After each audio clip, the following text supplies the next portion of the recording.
అంచనాలకు మించి ఆర్బీఐ ఒకేసారి 0.5% రెపో రేటు తగ్గించి దేశ ఆర్థిక వ్యవస్థలో సరికొత్త ఉత్తేజం నింపిందని ప్రముఖ ఆర్థిక విశ్లేషకులు ప్రసాద్ చెప్పారు. ప్రజలకు ఈఎంఐల భారం తగ్గుతుందని, కంపెనీల కార్యకలాపాలు పెరిగేందుకు దోహదం చేస్తుందంటున్న ప్రసాద్తో ఈటీవీ ముఖాముఖి. వరుసగా ఆర్బీఐ రెపో రేట్లను తగ్గించింది. వివేకం ఫైనాన్షియల్ సర్వీసెస్ లిమిటెడ్ ఎండి వివేక ప్రసాద్ గారు మనతో ఉన్నారు. ఆయన అడిగి తెలుసుకుందాం. సార్ నమస్కారం. నమస్కారం సార్, ఆర్బీఐ మరోసారి కూడా రెపో రేట్లను తగ్గించింది. ఏమైనా తగ్గించింది, ఎందుకు ఈ నిర్ణయం తీసుకోవాల్సి వచ్చింది? ఇప్పుడు కూడా ఆర్బీఐ యొక్క స్థిరమైన ఉద్దేశం ఎలా ఉంటుందంటే, ఏ దేశంలోనైనా ద్రవ్య వినియోగం, ద్రవ్య సప్లై సరిగ్గా మెయింటైన్ చేయడం ఒక ప్రధాన ఉద్దేశం అయితే, రెండవది ఆ దేశాల్లో ఇన్ఫ్లేషన్ని కట్టడి చేయడానికి ప్రయత్నించడం. తగ్గిన తర్వాత వాళ్ళు చేయగలిగింది ఏంటంటే గ్రోత్ పెంచాలి. గ్రోత్ పెంచాలి అంటే ఏం చేయాలి? రెండు రకాలుగా చేయొచ్చు. ఒకటి, బారోవర్స్కి ఎవరైతే అప్పు తీసుకుంటున్నారో వాళ్ళు చెల్లించవలసిన వడ్డీ కూడా తగ్గించడం ఒక మార్గం. రెండవది, వాళ్ళకి వ్యాపార అవకాశాలు అపరిమితంగా పెంచాలి.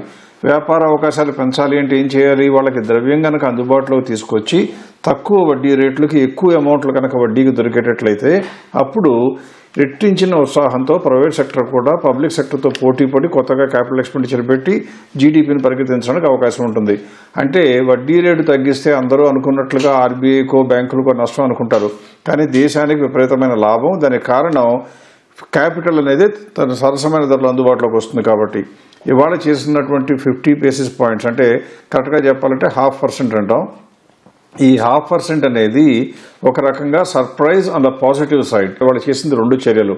ఒకటి, రెపో రేటు 0.5% తగ్గిస్తే అన్ని కంపెనీలకి కూడా ఎవరెవరైతే బ్యాంకుల దగ్గర నుంచి అప్పులు తీసుకున్నారో వాళ్ళకి 9-10%లో కనుక ఇంట్రెస్ట్ తీసుకుంటే, ఎగ్జాంపుల్గా చెప్పాలంటే 1,00,000 కోట్లు కనుక అప్పు తీసుకుంటే దాని మీద 10% వడ్డీ చెల్లిస్తున్నారు అనుకోండి. ఇప్పుడు ఇలా 0.5% తగ్గటం మూలంగా వీళ్ళకి వచ్చే లాభం ఎంత అని చూస్తే ఇమ్మీడియట్గా 0.5% అనగానే 500 కోట్ల నుంచి 1000 కోట్ల వరకు ఆ కంపెనీకి లాభం వచ్చే అవకాశం ఉంటుంది.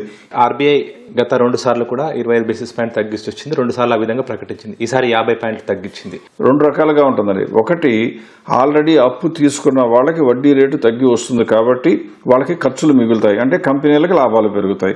రెండవది, కొత్తగా కనుక మనం బిజినెస్ ఎక్స్పాండ్ చేద్దాం అనుకుని బ్యాంకులకు అప్లికేషన్లు పెడితే మా దగ్గర అంత డబ్బు లేదు, రిజర్వ్ బ్యాంక్ రెస్ట్రిక్షన్స్ పెట్టింది కాబట్టి మీకు అప్పు ఇవ్వలేకపోతున్నాము అని చెప్తున్నారు.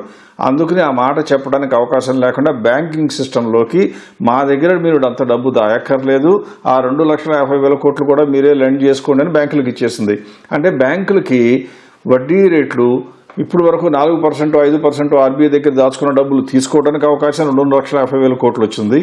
వీళ్ళు కట్టవలసిన వడ్డీ తగ్గింది. కొత్తగా బారోవర్స్ ఎంతోమంది ఉన్నారు, వాళ్ళకి కొద్ది గొప్ప మంచి ప్రోత్సాహకరమైన ఫలితాలు ఉన్నాయి. ప్రొడక్షన్ లింక్డ్ ఇన్సెంటివ్ ఇవన్నీ కూడా ఉన్నాయి కాబట్టి వాళ్ళందరూ క్యాపిటల్ ఎక్స్పెండిచర్కి ముందు వస్తున్నారు. అంటే బ్యాంకుగా నేను ఆలోచిస్తే నేను అప్పు ఇవ్వడానికి మంచి బారోవర్స్ ఉన్నారు, సెక్యూరిటీ ఇవ్వడానికి వాళ్ళు జంకటం లేదు, నాకు వచ్చేటువంటి డిపాజిట్ల మీద నేను చెల్లించవలసిన వడ్డీ తగ్గబోతున్నది. 4వ అంశం ఏంటంటే, నేను ఆర్బీఐ దగ్గర తక్కువ వడ్డీతో పెట్టుకున్న డబ్బులు వాళ్ళు రిలీజ్ చేసేస్తానంటున్నారు. అంటే దాన్ని నేను ఎక్కువ వడ్డీకి మా ప్రజలకు అప్పించుకోవచ్చు. ఇలా అన్ని రకాలుగా లాభం రావటమే కాకుండా ఏదైతే తీసేయడానికి వీలు లేకుండా ప్రభుత్వం రిజర్వ్ బ్యాంక్ దగ్గర పెట్టమని చెప్పిందో లేదా గవర్నమెంట్ సెక్యూరిటీస్లో, అది కూడా ఇప్పుడు ఏం జరుగుతుంది, దాని మీద ఏకంగా 3.75% 3 లక్షల కోట్ల లాభం వస్తుంది. ఇన్ని లాభాలు ఒకేసారి రావటం అనేది చాలా అరుదుగా జరిగే అంశం. ఇకపోతే అంతర్జాతీయంగా కనుక చూస్తే డౌన్ సైడ్ కొద్దిగా రిస్క్ ఏముంటే ఆలోచించాలంటే, మనం వడ్డీ రేటు తగ్గించడం వల్ల డిపాజిటర్లకు తక్కువ ఇస్తాం. అంటే భారతదేశ బ్యాంకుల్ని నమ్ముకుని ఇన్వెస్ట్ చేసేటువంటి ఫారిన్ ఇన్వెస్టర్లు అంతగా ఆసక్తి చూపించకపోవచ్చు, ఒక అంశం. రెండవ అంశం ఏంటంటే, ఒక రకంగా చూస్తే ఆల్రెడీ ప్రభుత్వ రంగ సంస్థలు ప్రభుత్వం ఇచ్చినటువంటి గవర్నమెంట్ సెక్యూరిటీస్ని యూరోపియన్ ఇండెక్స్లో ఎప్పుడో కలిపేశారు, దాదాపుగా లాస్ట్ ఇయర్ జూన్లోనే. అందువల్ల ఏం జరిగింది, ఆల్రెడీ మన బాండ్స్ని తెలియకుండా ఫారినర్స్ చాలామంది కొనుక్కునే ఉన్నారు. వాళ్ళందరికీ కూడా ఇవాళ అయాచిత లబ్ధి. అంటే వాళ్ళు కట్టినప్పుడేమో ఎక్కువ వడ్డీ రేటు ఉంటే ఇప్పుడు వడ్డీ రేటు తగ్గడంతో ఆదాయం తక్కువ వస్తుందని భయపడరు, వాటి విలువ పెరిగిపోతుంది. అంటే ఇండియాని నమ్ముకుంటే నాకు లాభం వచ్చిందని తెలిస్తే రాబోయే రోజుల్లో కూడా ఇంకా నమ్మటానికి అవకాశం ఉంటుంది. విదేశాల నుంచి సొమ్ము సేకరించవచ్చు, లాంగ్ టర్మ్ కమిట్మెంట్ ఉండే ఫండ్స్, ప్రజలకి ఊతం ఇవ్వచ్చు, హౌసింగ్ లోన్ ఇంట్రెస్ట్ రేట్ తగ్గించవచ్చు, వెహికల్ లోన్స్ ఇంట్రెస్ట్ రేట్ తగ్గించవచ్చు. అన్ని రకాల లాభం ఉండే కంట్రీకి ఖచ్చితంగా మంచి జరగాలంటే ఇటువంటి పరిణామం అందరూ ఆహ్వానించాలి.